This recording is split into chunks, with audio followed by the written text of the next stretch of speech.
Muy bien, se realizó hoy el evento denominado y organizado, además, repito, por el Ministerio de Economía y Finanzas, Economía Peruana, la agenda pendiente tras el Bicentenario, y están ya con nosotros nuestros invitados, Carolina Trivelli y Alonso Segura.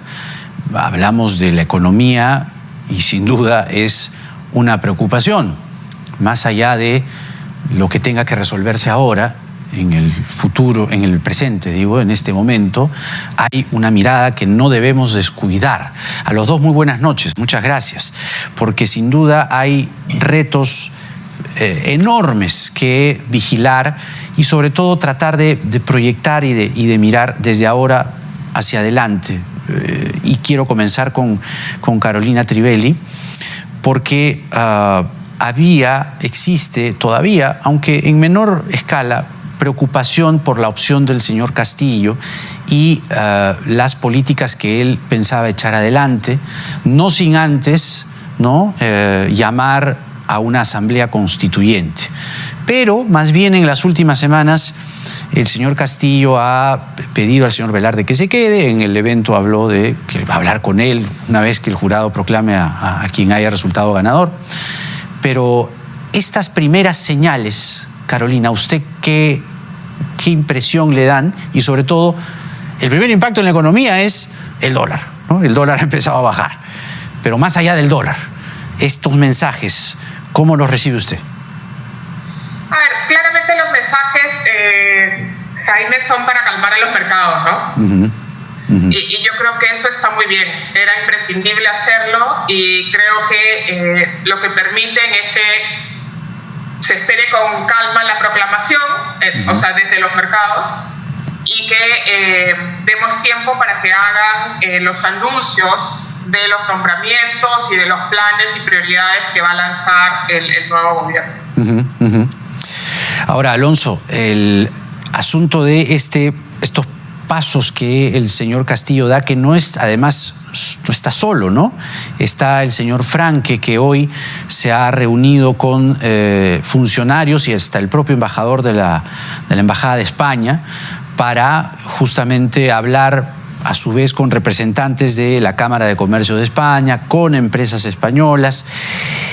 ¿Cuál es su evaluación en torno a este primer momento, ¿no? O este momento, si quiere, de training, ¿no?, que está teniendo el señor Castillo ya como para, digamos, dar algunos pasos mucho más certeros, una vez que el jurado diga lo que tenga que decir? Y bueno, antes que nada, gracias, Jaime, por la invitación. Hola, Carolina, ¿cómo estás? Sí, están tratando de, digamos, moverse en un entorno en que todavía oficialmente no ha sido proclamado. Evidentemente es algo que se va a dar en los próximos días, y están de alguna manera tratando de generar aproximaciones con distintos, digamos, actores internacionales, locales, ¿no? La propuesta al doctor Velarde ha sido muy bien tomado, no lo ha rechazado. Hay quienes dicen ya aceptó, tampoco, vamos a ver, yo imagino que tendrá sus condiciones, pero esperaría que pueda llegar a buen puerto y eso va a traer tranquilidad, ¿no? Vamos a ver, le falta hacer los nombramientos de otros puestos clave de su gobierno. La presunción es que el principal asesor económico es Pedro Franque, ¿no? Veremos si es que lo ratifica, lo nombra, y también otros puestos, ¿no? Pero digamos, se va a ir viendo, supongo, en los próximos días más anuncios más concretos, ¿no? Dos temas muy concretos que ustedes han hablado en el foro, y el primero, Carolina, tiene que ver con el que usted expuso respecto a la agricultura y a la agricultura o a la economía, digamos, agrícola rural. Y vamos que el señor Castillo ha llevado a mucha gente, ¿no?, dedicada a esta noble actividad dentro del bolsón de sus electores, de sus votantes. Y de hecho el señor Castillo, el señor Franque, la señora Mendoza se han referido a la segunda reforma agraria, ¿no?, que se va a implementar. Y usted señalaba que uno de cada dos agricultores es pobre. Ahora, ¿cómo combinamos esta segunda reforma agraria que plantea el señor Castillo con sacar de esta situación de pobreza, de languidez al agricultor? rural, a la economía agrícola rural? A ver, yo creo que es una oportunidad bien interesante para el Perú plantear una discusión más grande sobre cuál es la necesidad de hacer una política agraria orientada a la agricultura familiar, a la agricultura de pequeña escala, que logre no solamente que los agricultores salgan de una situación de pobreza y mejoren sus niveles de productividad, sino que sean el desencadenamiento de una transformación, digamos, de los sistemas alimentarios en el Perú, ¿no? Recordemos que el grueso de lo que producen estos 2 millones de agricultores en el Perú va directamente a la mesa de los consumidores urbanos. Claro. ¿No? Y lo vimos durante la pandemia, que eso genera una relación directa entre las ciudades y el campo. ¿Cuál va a ser el contenido que se le va a dar a esta propuesta de segunda reforma agraria? Está por discutirse, está por entenderse, pero la agenda de desarrollo para la agricultura familiar en el Perú es una agenda que requiere mucha mayor presencia del Estado, pero también del sector privado, atendiendo con servicios a esta agricultura. Es una agricultura que está estancada en su productividad, con bajos niveles de productividad, y que tiene muy poco acceso a servicios que son hoy día fundamentales para pensar en el desarrollo del sector que nos alimenta, ¿no? Y que necesitamos que nos alimenten mejor. Entonces, creo que hay una muy buena oportunidad de que esa bandera con la que llegaría el profesor Castillo al gobierno sea realmente una bandera muy positiva para el proceso de reconciliación que necesitamos en el Perú, para el cierre de brechas y para una política orientada a un crecimiento inclusivo. Ahora, Alonso, lo suyo es la recuperación económica post-COVID, ¿no? Pero tenemos, por lo pronto, en el horizonte inmediato, una asamblea constituyente, que es lo que se está señalando. Yo no sé si ambas cosas se combinan o de qué manera, es decir, una recuperación económica después de la pandemia frente a más o menos, ¿cuánto sería? 1 año y medio, 2 años, quizá un poquito más, de incertidumbre, de redactar una constitución, ¿no? En un momento en el que más bien habría que mirar hacia otro lado, mirar hacia la inversión privada, hacia la inversión pública. El señor Franque hace algunos encuentros, no solamente con la gente de la Embajada de España, también estuvo con el Bank of America el día de ayer. ¿Cómo se combinan esas dos pretensiones? Que no dudo que el equipo técnico de Perú Libre tiene para recuperar la economía frente a la pretensión de la Asamblea Constituyente. Sí, yo creo que van a tener que calibrar un poquito ahí sus propuestas, ¿no? Y primero hablemos de la reactivación, digamos. Hay vientos de cola muy fuertes externos, siempre ayuda muchísimo al Perú, crecimiento muy fuerte global, políticas monetarias expansivas, precios de materias primas volando, esto te va a ayudar muchísimo. No sabemos cuánto tiempo, pero digamos, posiblemente los siguientes 2 a 18 meses te va a empujar. 2, inversión pública te ayuda, está caminando, pero te da unas cuantas de encima, ¿no? Pandemia es una precondición, vacunación para evitar que se dé una nueva ola es una precondición, está avanzando la vacunación, eso es importante. Pero la otra pata es justamente inversión privada. El 80% de la inversión en el Perú es inversión privada, que es la que genera empleo. Si eso no camina, se te va a acabar la gasolina. Y la situación en la que está el mercado laboral, con una pérdida muy importante aún de puestos de empleo adecuado, el empleo se ha recuperado, pero con subempleo, con informalidad, dependiendo del criterio que usen, pero sobre todo subempleo. Entonces necesitas inversión privada. Es difícil, tanto en corto plazo como en mediano, que se tomen decisiones importantes de inversión, por lo menos la mediana y gran empresa, cuando tiene un entorno incierto sobre las reglas de juego base de la economía, ¿no? Y eso es la Constitución. Entonces, hay que entender del otro lado que han hecho... ganaron una segunda vuelta insistiendo con un cambio de constitución. Entonces hay que ver cómo se balancean los dos objetivos. Yo he dicho y he sido muy claro de que creo que la constitución sí funciona en la parte económica y lo que no ha funcionado todavía son políticas al amparo de la constitución, que debieron ser más inclusivas, debieron ser más redistributivas, etcétera, ¿no? Entonces creo que van a tener que buscar alguna solución intermedia para tener, digamos, aquella base de apoyo que quiere cambios, que no solo cambios, sino cambios en la Constitución, y también a todos aquellos que no lo quieren, necesitamos consensos y ciertamente lograr mejorar la Constitución, no simplemente pasar a una situación en la cual tengamos mucha incertidumbre y una Constitución que termine regresándonos a tiempos a los cuales no queremos regresar, ¿no? Entonces ahí yo creo que tienen que ver cómo calibra. Pueden poner a Julio Velarde, pueden poner a, no sé, a los Avengers en el gabinete, pero si siguen con buscar una asamblea constituyente para reescribir toda la Constitución, la inversión privada se debe plantar y el empleo no va a caminar, y es el principal en corto plazo reductor de pobreza, ¿no? O sea, entonces ahí tienen que calibrar. Ni con los Avengers, ¿no? Si hay una asamblea constituyente, digamos, esto camina. Que es muy difícil, ¿no? Yeah. Yo creo que es muy difícil. Salvo que, o sea, primero, asamblea constituyente no está contemplado, no soy abogado, pero lee la Constitución por donde la leas no te dice que es el mecanismo, ¿no? Entonces te vas a entrampar, te vas a tener incertidumbre sobre si va o no va, sabiendo que quieren ir con un cambio mayúsculo, ¿no? Entonces, no creo que sea la vía. Además, que ahí creo que sí tienen un diagnóstico errado. Hay muchas cosas que puedes hacer al amparo de esta Constitución. Lo que estaba hablando Carolina, había un desarrollo agroindustria fundamentalmente en la costa. La gran tarea pendiente es cómo jalas a la agricultura en la sierra, fundamentalmente a los pueblos agricultores, cómo los incorporas a cadenas de valor locales, internacionales, etcétera, ¿no? Y eso no estuvo en la discusión cuando hicieron todos los cambios en la ley agraria última, sí, ¿no? O sea, que era lo relevante realmente, claro, ¿no? Claro. Creo yo. Y lo puedes hacer, y lo puedes hacer con esta Constitución. Entonces, yo creo que ahí hay que reenfocar las prioridades. Claro. Ahora, ¿cómo pues prender una inversión en la agricultura? ¿Cómo se gestó en la costa? Como bien usted decía, Carolina, ya recordado boom agroexportador, ¿no?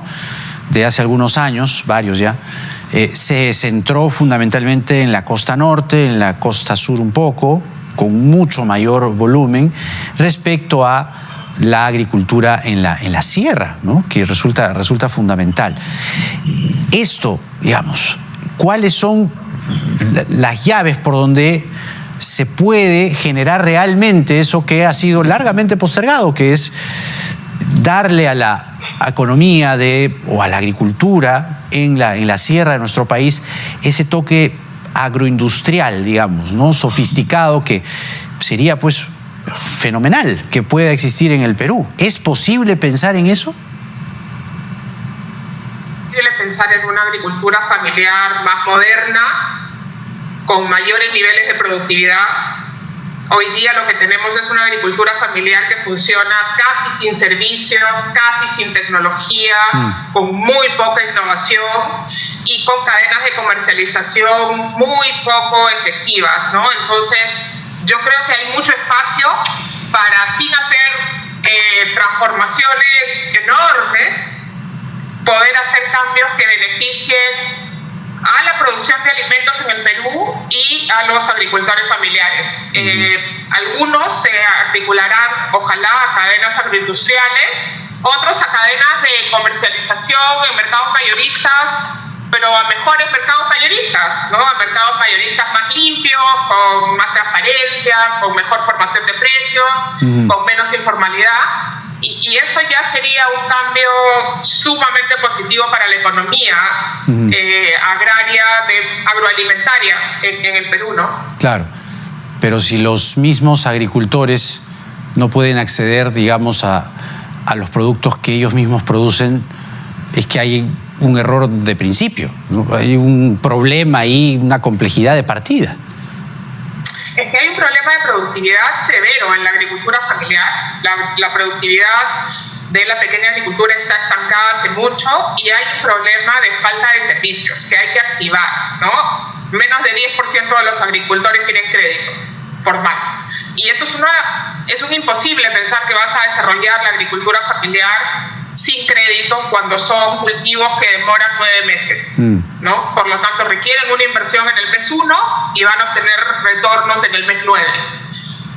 Para eso necesitas no solamente que haya más recursos para prestar, sino que haya tecnología financiera, que haya conectividad digital, que haya innovación, porque el viejo modelo del crédito agropecuario con 10 visitas a la chacra por una persona en moto, ya no es lo que se utiliza en el mundo. Hay cosas muy superiores en términos de eficiencia que se pueden activar en el Perú. Creo que lo que se necesita es una política de agricultura familiar muy agresiva, y eso puede dar réditos muy temprano, digámoslo así. Digamos, porque donde se concentra ante tan poca, digamos, tan poco mensaje o tan poco desarrollo, ¿no?, en el discurso del señor Castillo respecto a la segunda reforma agraria, lo que se percibe más bien es, si le dices segunda reforma agraria, evidentemente hubo una primera, y la primera ya sabemos en qué naufragó o cómo terminó.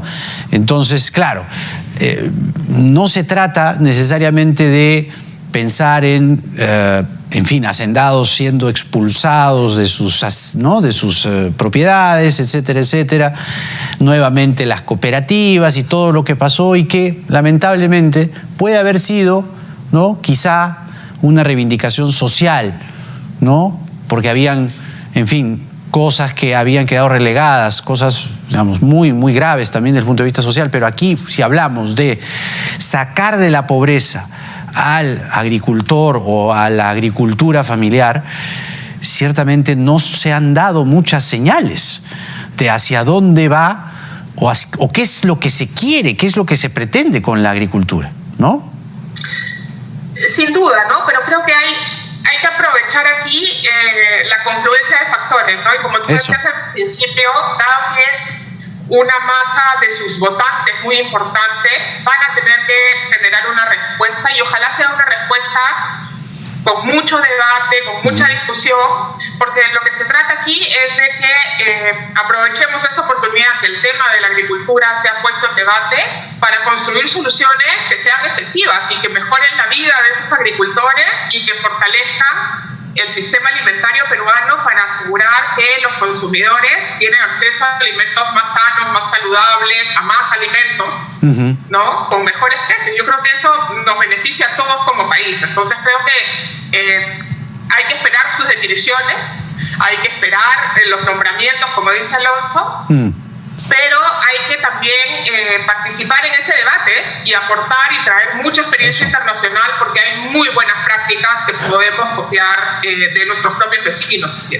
Eso justamente es lo que hemos querido con este diálogo, porque no podemos dejar de tocar estas cosas. Es decir, si bien es cierto hay una incertidumbre electoral, los temas país están allí, y uno de los temas, Alonso, que usted hablaba también era de cómo mantener las finanzas públicas.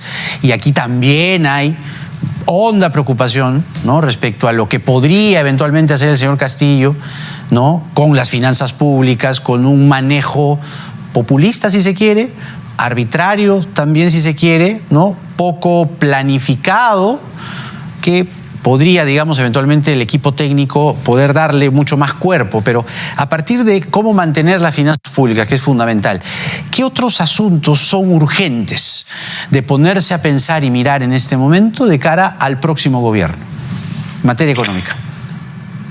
Sí, mira, el que acabas de mencionar no es un tema menor, ¿no? No. Hay mucha demanda de gasto, de provisión de servicios públicos de parte del Estado, pero la realidad es que al final vas a tener una determinada capacidad de gasto. Sobre la macro se construyen muchas cosas, sobre la estabilidad macroeconómica, no es suficiente. Creo que hay mucha gente que pensó que esto era suficiente por mucho tiempo y no era suficiente, pero es necesario, ¿de acuerdo? Si la pierdes, ahí sí perdiste el norte, ¿no?